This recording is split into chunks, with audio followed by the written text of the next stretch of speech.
இப்போ ஆசீர்வாதம் ஒரு டேக்குள்ள இல்ல, ஆசீர்வாதம் ஒரு நபருக்குள்ள இருக்குது. blessings in Christ.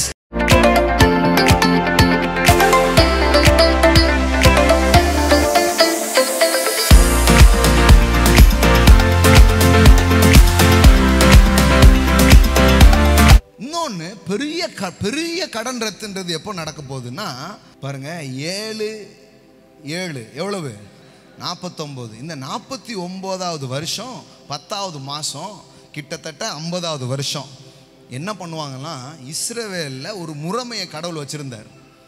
என்ன முறைமைன்னா, இப்போ வீட்டை அடமானம் வச்சுருப்பான், நிலத்தை அடமானம் வச்சுருப்பான், ஏதோ ஒரு கடன் அவனுக்கு இருக்கும்.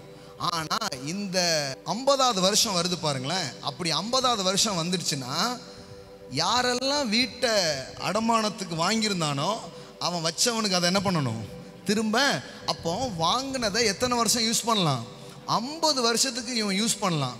ஆனால் 50வது வருஷம் வந்துச்சுன்னா எல்லாத்தையும் என்ன பண்ணணும், திருப்பி கொடுக்கணும். இப்படி திருப்பி கொடுத்ததுனால இஸ்ரவேலில் பார்த்தீங்கன்னா இந்த ஜூபிலி எப்போ வரும்னு எல்லாரும் என்ன பண்ணுவாங்க, காத்திருப்பாங்க. அந்த 50க்கு பேர் தான் என்னது, யூபிலி ஆண்டு. அந்த 50வது வருஷம் வரும்போது அவன் யோசிச்சுட்டே இருப்பான், இன்னும் 2 வருஷத்தில் என் வீடு வந்துடும், இன்னும் 2 வருஷத்தில் என் நிலம் வந்துடும், இப்படியே காத்துட்டே இருப்பான். இந்த 50வது வருஷம் அன்னைக்கு ஒருத்தன் வந்து என்ன பண்ணுவான்னா ஒரு எக்காலத்தை ஊதுவான்.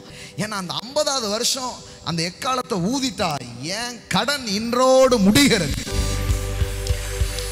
என் கடன் இன்னோட ரத்தாகிறது, இனி நான் ஏழையா இருக்க மாட்டேன், ஆமென், இனி நான் இழந்ததெல்லாம் திரும்ப பெறுகிறேன். அப்போ they are waiting for the sound of jubilee. அதுக்காக அவங்க காத்துட்டு இருக்கிறாங்க.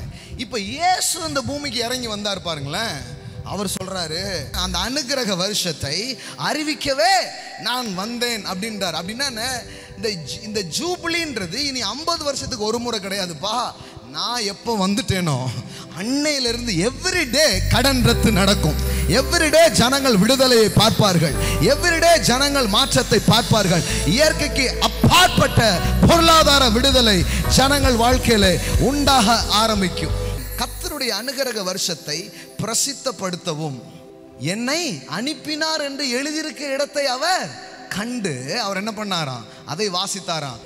ஒரு நாளே உனக்கு விடுதலையை தரும் என்றால் நான் ஒரு நபர், உன்னை ஆசீர்வதிக்க வந்த அந்த நபர்.